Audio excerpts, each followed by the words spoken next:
उत्तर प्रदेश शासन में मंत्रिमंडल के मेरे सहयोगी, उत्तर प्रदेश के वित्त मंत्री श्री सुरेश कुमार खन्ना जी, उत्तर प्रदेश के औद्योगिक विकास के मंत्री श्री नंद गोपाल गुप्ता नंदी जी,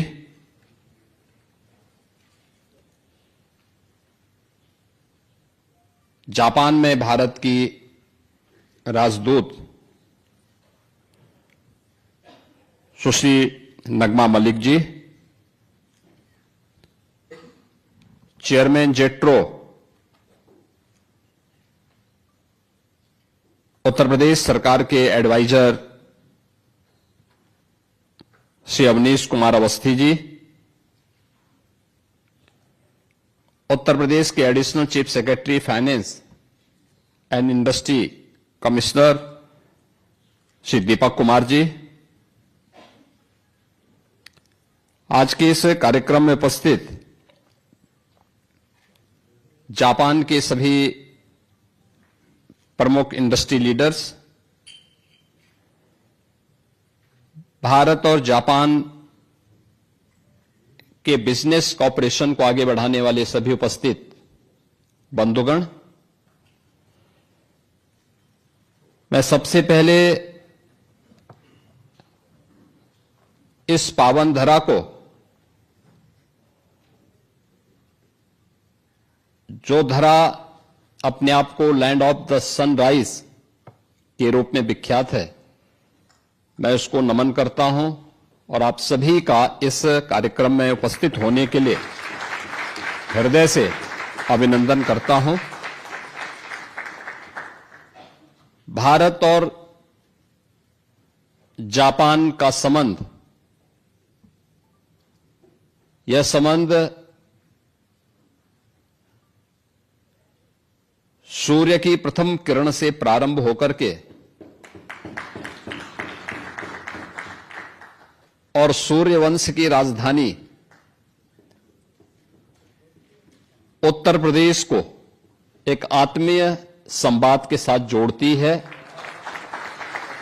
और उसी संवाद की कड़ी को आगे बढ़ाने के लिए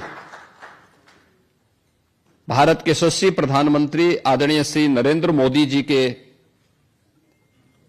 मार्गदर्शन में भारत आज जिन ऊंचाइयों को प्राप्त कर रहा है, भारत और जापान के द्विपक्षीय संबंध और मजबूत हो सकें, बिजनेस रिलेशन हम सब के बीच में इस साझेदारी को और मजबूती के साथ आगे बढ़ा सकें, उसे मजबूती के साथ आगे बढ़ाने में भारत की आबादी के सबसे बड़े राज्य उत्तर प्रदेश की क्या भूमिका हो सकती है, उस भूमिका को आप सबके सम्मुख रखने के लिए मैं आज जापान की राजधानी टोक्यो में आप सबके साथ संवाद कर रहा हूं और मुझे प्रसन्नता है कि आप सब ने हमारे भारत की माननीय राजदूत और अन्य इंडस्ट्री लीडर्स के साथ इस कार्यक्रम में उनके आमंत्रण पर उपस्थित हुए हैं। मैं आप सबका इस अवसर पर उत्तर प्रदेश सरकार की ओर से हृदय से स्वागत करता हूं, अभिनंदन करता हूं।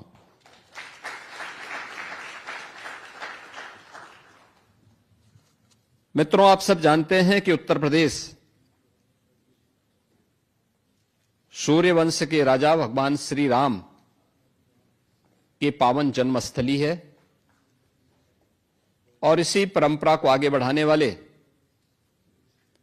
भगवान बुद्ध की भी पावन धरा उत्तर प्रदेश है। भगवान बुद्ध से जुड़े हुए दुनिया के अंदर सर्वाधिक महत्वपूर्ण स्थल उत्तर प्रदेश में ही स्थित है। उनका जो राज्य था कपिलवस्तु, वह उत्तर प्रदेश में है। उन्होंने प्रथम उपदेश जिस पावन धरा पर दिया था वह सारनाथ उत्तर प्रदेश में है।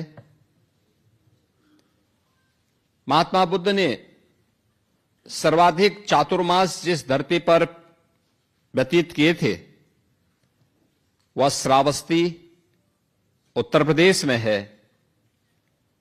भगवान बुद्ध ने अपना अंतिम महापरिनिर्वाण जिस धरा पर किया था वह कुशीनगर भी उत्तर प्रदेश में है।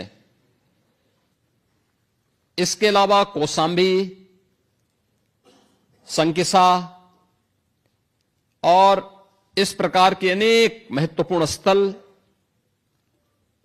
जो भगवान बुद्ध से जुड़े हुए हैं यह उत्तर प्रदेश में है। और आज उत्तर प्रदेश के अंदर स्पिरिचुअल टूरिज्म को आगे बढ़ाने के लिए प्रधानमंत्री मोदी जी के नेतृत्व में रामायण सर्किट के साथ साथ बौद्ध सर्किट के कार्यक्रम को सफलतापूर्वक हमारी सरकारें उत्तर प्रदेश के अंदर प्रभावी ढंग से आगे बढ़ाने का कार्य कर रही है। जब भगवान राम की बात होगी, भगवान बुद्ध की बात होगी, तो स्वाभाविक रूप से इन दोनों का संबंध सूर्य वंश की उस महान परंपरा से है जिस सूर्य की प्रथम किरण का उदय होने का इंतजार हमेशा जापान वासियों को होता है।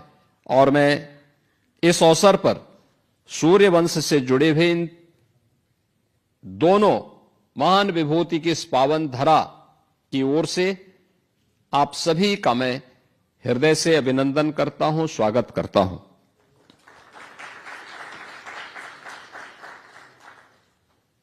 मुझे प्रसन्नता है कि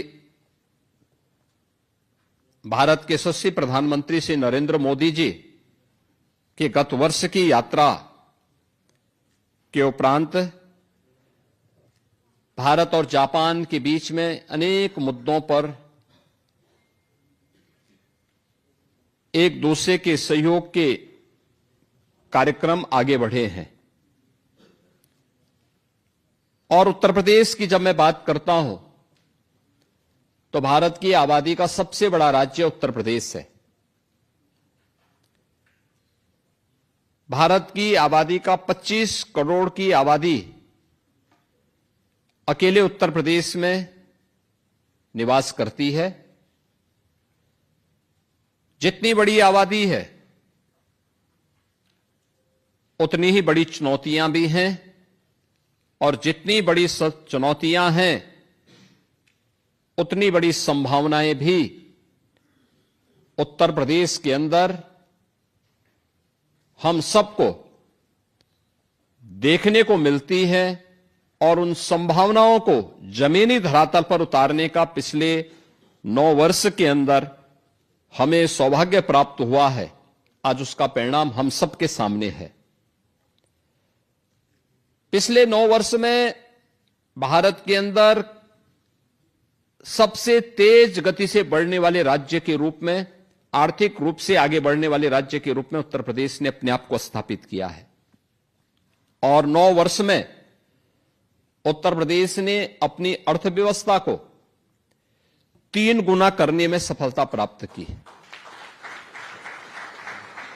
प्रति व्यक्ति आय को लगभग 3 गुना करने में सफलता प्राप्त की।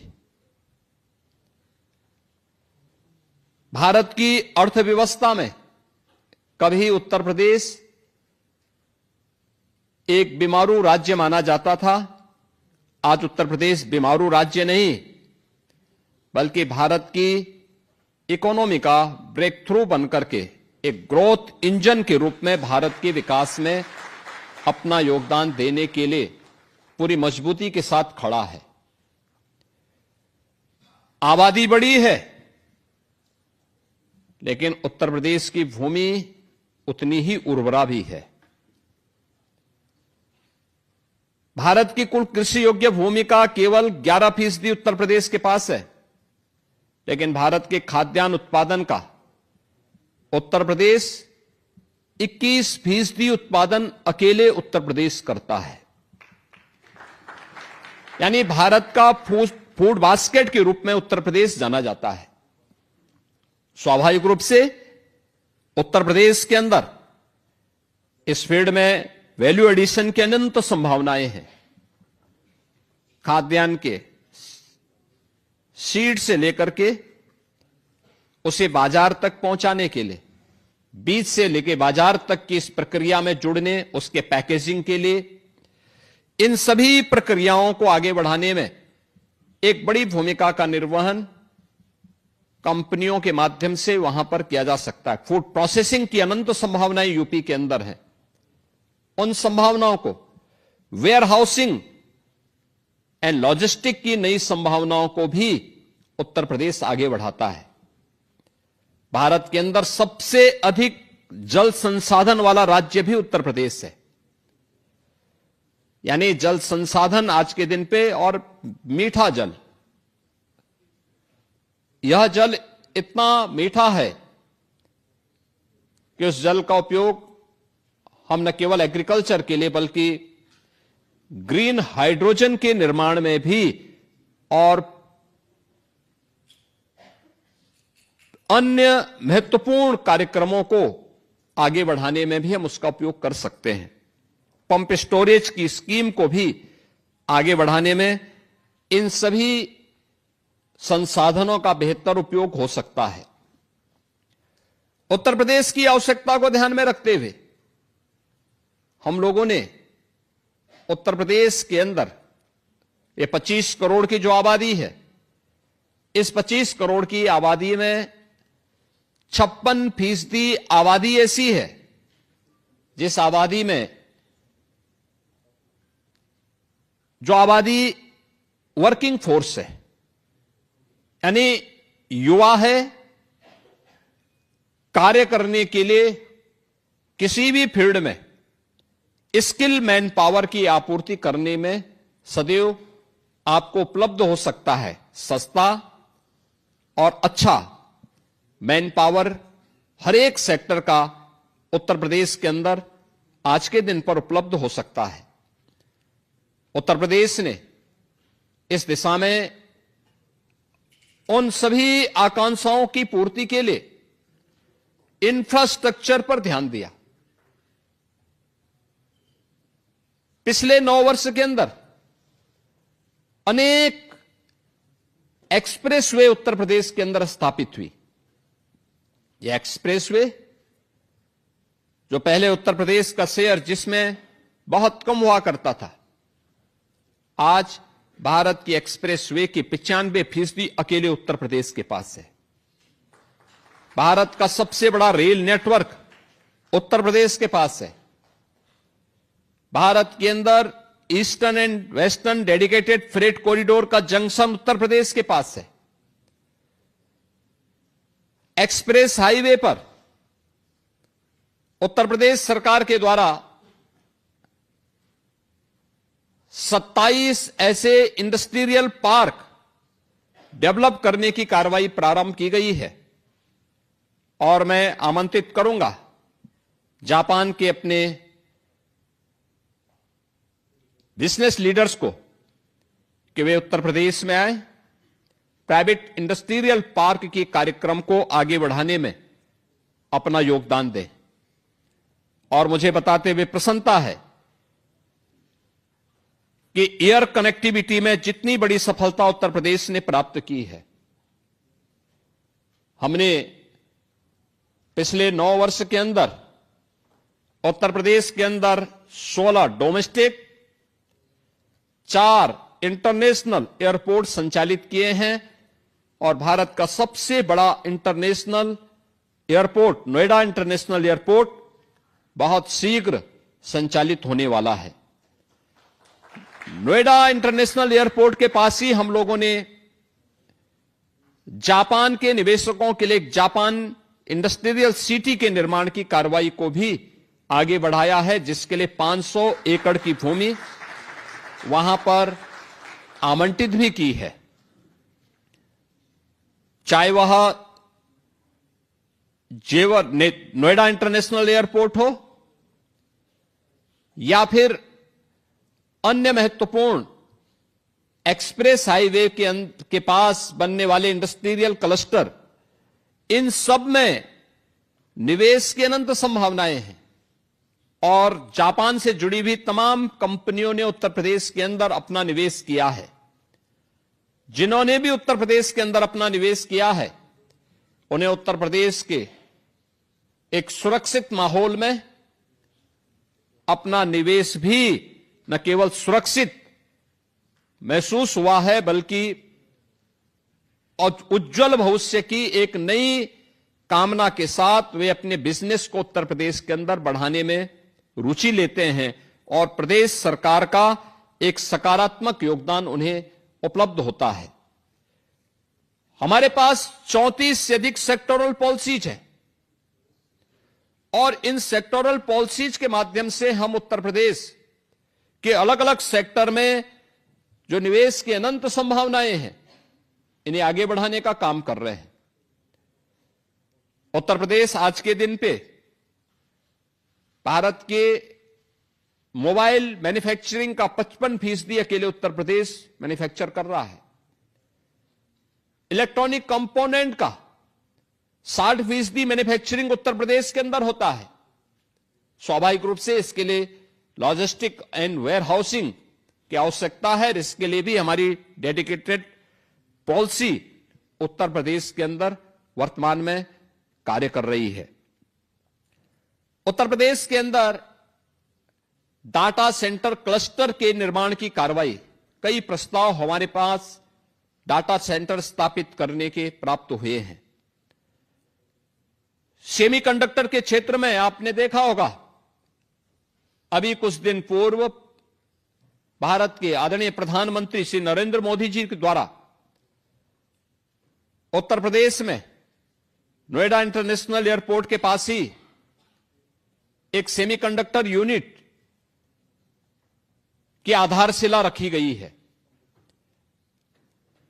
इन सभी सेक्टर्स में जो संभावनाएं उत्तर प्रदेश के अंदर हैं, उन संभावनाओं को आगे बढ़ाने के लिए और आप सब के सहयोग को प्राप्त करने के लिए आज हम सब यहां पर आपके सामने उपलब्ध हुए हैं। उत्तर प्रदेश में आपका निवेश इसलिए भी सुरक्षित है और आपके लिए भी सुखद अनुभूति का क्षण उपलब्ध कराता है, क्योंकि उत्तर प्रदेश में एक सुरक्षित वातावरण है, स्केल है, तो उस स्केल को स्किल में बदलने की सामर्थ्य भी है, स्टेबिलिटी है, स्पीड है। ये सभी कुछ आपको उत्तर प्रदेश के अंदर देखने को मिलेगा। यानी पर्याप्त मात्रा में यंग वर्कफोर्स इंडस्ट्री में कार्य करने के लिए वहां पर आपको उपलब्ध हो सकता है। किसी प्रकार की कोई समस्या नहीं। हर इंडस्ट्रियल पार्क के लिए 4 लेन की कनेक्टिविटी, पर्याप्त मात्रा में ऊर्जा की आपूर्ति उत्तर प्रदेश के अंदर आज के दिन पर उपलब्ध करवाई जा रही है। 75,000 एकड़ का हमारे पास व्यापक लैंड बैंक है। ये लैंड बैंक न केवल एनसीआर में बल्कि एक्सप्रेस हाईवे के साथ ही बुंदेलखंड में भी झांसी के पास 56,000 एकड़ में हमारा नया इंडस्ट्रियल सिटी का निर्माण बीडा के नाम पर वर्तमान में प्रारंभ हुआ है। इन्हें हम आगे बढ़ाने का कार्य कर रहे हैं। आज प्रदेश के अंदर बेहतर कानून व्यवस्था का ही परिणाम है कि हमें अभी 2023 में हम लोगों ने उत्तर प्रदेश का ग्लोबल इन्वेस्टर समिट किया था। ग्लोबल इन्वेस्टर समिट में उत्तर प्रदेश को देश और दुनिया से आए हुए निवेशकों के माध्यम से 40 लाख करोड़ रुपए के निवेश के प्रस्ताव प्राप्त हुए थे और 40 लाख निवेश के प्रस्तावों में से अब तक 15 लाख करोड़ रुपए के निवेश के प्रस्तावों को जमीनी धरातल पर उतारने में हमें सफलता प्राप्त हुई है। 7 लाख करोड़ के निवेश के प्रस्ताव अभी हमारे पाइपलाइन में हैं और बहुत शीघ्र जब भी हमारी ग्राउंड ब्रेकिंग होगी, उस ग्राउंड ब्रेकिंग सेरेमनी में हमें 7 लाख करोड़ रुपए के नए निवेश के प्रस्तावों को भी जमीनी धरातल पर उतारने में हमें सफलता प्राप्त होगी। बड़े निवेशक के लिए एक महत्वपूर्ण केंद्र उत्तर प्रदेश इसलिए भी है क्योंकि भारत का एमएसएमई का सबसे बड़ा जो आधार है, जो सबसे बड़ा बेस है, वो यूपी के पास है। 96 लाख एमएसएमई यूनिट वर्तमान में यूपी के अंदर कार्यरत हैं, जिनमें 3 करोड़ से अधिक लोग कार्य कर रहे हैं। ये 3 करोड़ लोग उत्तर प्रदेश के अंदर शासन, उत्तर प्रदेश सरकार एमएसएमई सेक्टर को अनेक प्रकार से सुविधाएं देती है। कोई भी एमएसएमई यूनिट के लिए 1000 दिनों तक उन्हें किसी भी प्रकार की कोई भी एनओसी से मुक्त किया जाता है और वे उत्तर प्रदेश के अंदर अपना निवेश करती हैं। 1000 दिनों के अंदर वे अपनी अन्य औपचारिकताओं को पूर्ण कर लेती हैं। लेकिन उनका प्रोडक्शन नहीं रुकता, उनको कहीं कोई डिस्टरबेंस नहीं होता है। हां, गवर्नमेंट के स्तर पर उन्हें प्रोत्साहित करने के लिए बहुत सारे इंसेंटिव प्रदान किए जाते हैं और गवर्नमेंट के स्तर पर उनको दिए जाने वाले इन सहयोग के क्रम में हम उन्हें टेक्नोलॉजी के साथ, डिजाइन के साथ, मार्केट के साथ और एक्सपोर्ट के साथ जोड़ने में उन्हें अपना भरपूर मदद भी उपलब्ध करवाते हैं। उत्तर प्रदेश के अंदर हम लोगों ने जो एक तंत्र विकसित किया है, उस माहौल का लाभ लेने के लिए मैं आज आप सभी को वहां पर आमंत्रित करता हूं। Single window ease of doing business के लिए किस प्रकार से महत्वपूर्ण हो सकता है। आज Uttar Pradesh ease of doing business में देश के अंदर टॉप अचीवर स्टेट के रूप में उत्तर प्रदेश ने स्थान प्राप्त किया है और उत्तर प्रदेश ने इसके लिए निवेश मित्र, निवेश सारथी, निवेश मित्र के माध्यम से हम लोगों ने कोई भी एमओयू उत्तर प्रदेश सरकार के साथ होता है, निवेश मित्र उसके माध्यम से सीएम फेलोज सारी औपचारिकताओं को पूर्ण करके निवेशक को फॉलोअप के माध्यम से सारी औपचारिकताओं को एक समय सीमा के अंदर उन्हें उपलब्ध करवाता है। निवेश सारथी उस निवेश को प्रभावी ढंग से निवेश कराने में योगदान देता है। तो इसके साथ ही उत्तर प्रदेश के अंदर अन्य कार्यों को आगे बढ़ाने के लिए निवेश सफलतापूर्वक हो गया है, तो सफलतापूर्वक हुए उस निवेश को गवर्नमेंट के स्तर पर जो भी इंसेंटिव संबंधित इन्वेस्टर को उपलब्ध करवाए जाने हैं, इस समय से उपलब्ध कराने वाले अग्रणी राज्यों में उत्तर प्रदेश आज के दिन पर वहां पर जाना जा रहा है। हर एक सेक्टर में, एजुकेशन में, मेडिकल हेल्थ में, सेमीकंडक्टर क्षेत्र में, डाटा सेंटर क्लस्टर की स्थापना करने के क्षेत्र में, renewable energy and hydrogen energy के क्षेत्र में भी उत्तर प्रदेश में निवेश की अनंत संभावनाएं हैं और इन अनंत संभावनाओं को आगे बढ़ाने के लिए उत्तर प्रदेश आज जापान के आप सभी बिजनेस लीडर के साथ यहां पर संवाद बनाने के लिए आज हमारी पूरी टीम उत्तर प्रदेश से यहां पर उपस्थित हुई है। मैं आप सभी इंडस्ट्री लीडर का आह्वान करूंगा कि भारत के सबसे अच्छे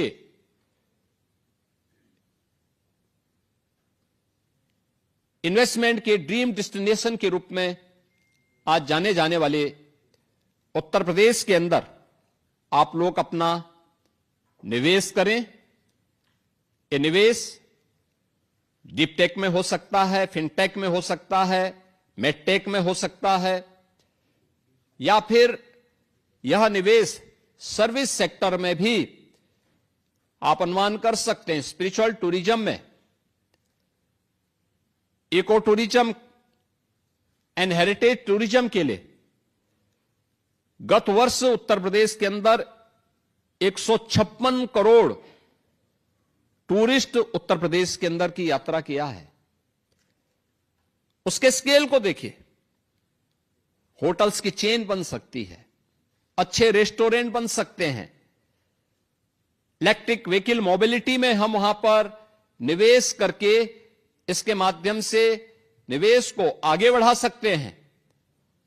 इन सभी सेक्टर्स में जो अनंत संभावनाएं हैं, उन संभावनाओं को आपके सामने प्रस्तुत करने के लिए आज टीम यूपी आपके बीच में आई है, आपका आह्वान करती है कि आप उत्तर प्रदेश में आइए। उत्तर प्रदेश के अंदर किया जाने वाला आपका प्रत्येक निवेश न केवल उत्तर प्रदेश के लिए बल्कि आपके लिए भी वह निवेश पूरी तरह सुरक्षित भी होगा और आपके एक उज्जवल भविष्य को आगे बढ़ाने में एक निर्णायक भूमिका का निर्वहन करेगा। आज के इस अवसर पर मैं एक बार फिर से इतनी बड़ी संख्या में आप सब आज यहां पे बिजनेस लीडर्स एक साथ जापान की राजधानी की टोक्यो में यहां पर उपस्थित हुए हैं। मैं इसके लिए भारत की जापान में एम्बेसडर सुश्री नगमा मलिक जी को, उनकी पूरी टीम को, भारत जापान बिजनेस कोऑर्डिनेशन से जुड़े हुए जितने भी हमारे पदाधिकारी हैं, उन सबको मैं हृदय से धन्यवाद देता हूं और विश्वास करता हूं कि हम सभी लोग मिलकर के इन निवेश की संभावनाओं को आगे बढ़ाने में अपना योगदान देंगे। मैं आप सभी को उत्तर प्रदेश की यात्रा के लिए भी आमंत्रित करता हूं कि आप उत्तर प्रदेश में आएं और बिजनेस के साथ साथ उत्तर प्रदेश की स्पिरिचुअल टूरिज्म से जुड़े हुए स्थलों को एक बार आप अवलोकन करें, उन्हें देखें और उनमें भविष्य की उन संभावनाओं को भी टटोलें जो आपके सुरक्षित निवेश के लिए एक उत्तम स्थल के रूप में आपको देखने को मिलेंगे। आप सबको मैं एक बार फिर से हृदय से धन्यवाद देते हुए अपनी वाणी को विराम देता हूं। धन्यवाद। जय हिंद।